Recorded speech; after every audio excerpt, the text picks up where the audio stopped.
Okay, welcome back. Let's catch up on day 4 of the race, the Indipac Indian Pacific wheel race down under in Australia.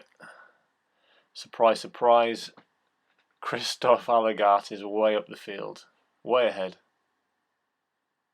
He's in Border Village, the village on the border, just before he goes over into South Australia. And I didn't realise this, but they've got some kind of like customs policies where you have to stop and declare if you're carrying animals and plants and foods and things like that. So I wonder if the riders get a hard time at all, whether they have to stop and kind of make themselves known, or whether they just roll on through. Okay, so let's go back down the pack. Here's Stefan. Nice little morning shot there. Cycling Maven, how's he doing? He seems to be catching up on the bunch quite well. Here's Donncha. So I just read that Donncha is doing the Trans Am later in the year. It's on the roster page of the Trans Am website. So he's hardcore. He's not unfamiliar to these rides. Frank Proud, how you doing? Just rolling out of Balladonia. That picture has to get best picture of the race so far. I like that sunset and the tree. Who are these guys? Who are these guys? Just another service stop. Okay, Paddy Jones. I lied, that's got best picture of the race.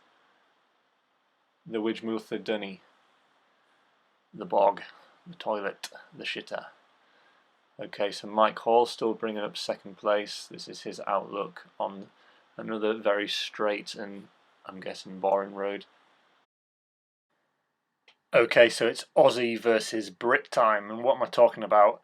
I'm talking about bikes, of course. So what we're looking at now is the Kinesis that Mike Hall is riding. It is a Gran Fondo model. It's titanium builds, and yeah, it's a pricey bike. It's not an out and out affordable bike, and Kinesis only sell this as a frame set as well. So let's take a closer look. So what do you get for your money from Kinesis?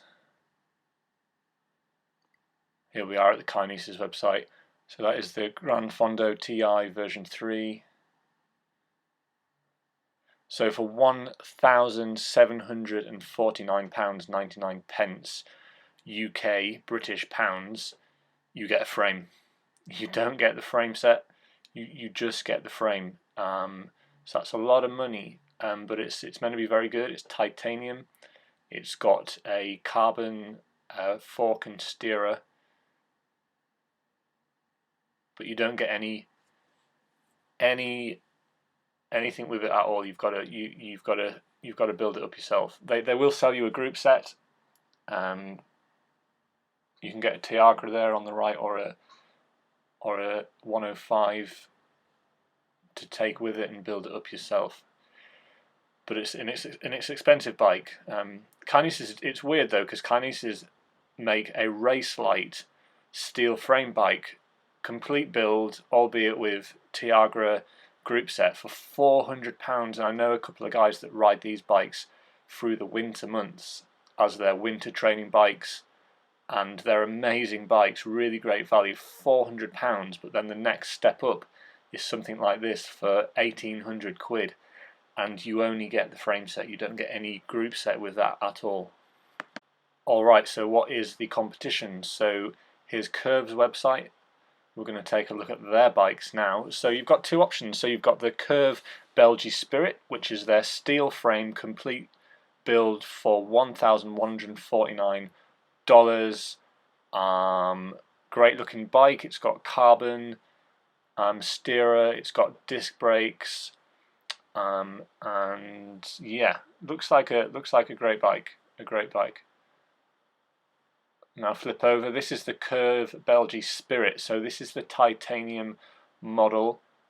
This is probably the closest comparable bike to the Kinesis. $2,799 Aussie dollars. And that comes with the Di2 Does it? Is that frame only?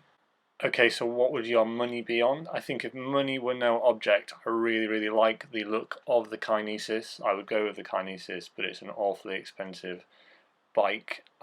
If I was on a budget though, I think the steel frame curve Belgie looks absolutely amazing bike. The spec looks really good. And yeah, I would be quite happy riding something like that. But comments down below. What do you think? Kinesis, Curve? I think Curve offer the better all-round package for sure. But I really like the look of the Kinesis frame, the Gran Fondo TI. I think it's a great looking frame, great build, built here in Britain. So yeah, I'd have to side with that one. But you decide. Let me know down below. Back to the race now. It's 5:27 in the afternoon. Okay, so Mike Hall has done 1,659 kilometers on this race so far. Let's check on Kristoff, who has now gone over the border, and subsequently he's in a different time zone. So not only is he 140 kilometers ahead, but he is an hour and 45 minutes behind the main pack. How's that for you? Mind blown. He's an hour 140 kilometers ahead, but he's an hour and 45 minutes behind the main pack. Weird, eh? Weird. Okay, so we're into the afternoon now. That was the morning before that we covered.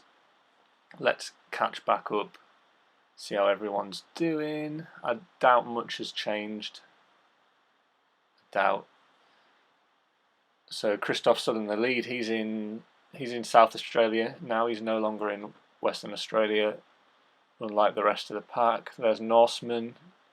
Some guys rolling out a Norseman.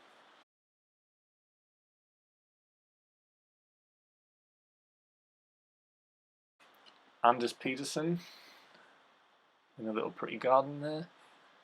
Left his bike by the sign. What else? Okay, so cycling Maven is catching up to Rhino, but Rhino only has one leg. He's a one-legged Rhino cycling, just one leg on the pedals down a very straight road. That must do your head in. Interesting. Don't know what that is. Doug Maiden. Who are these guys?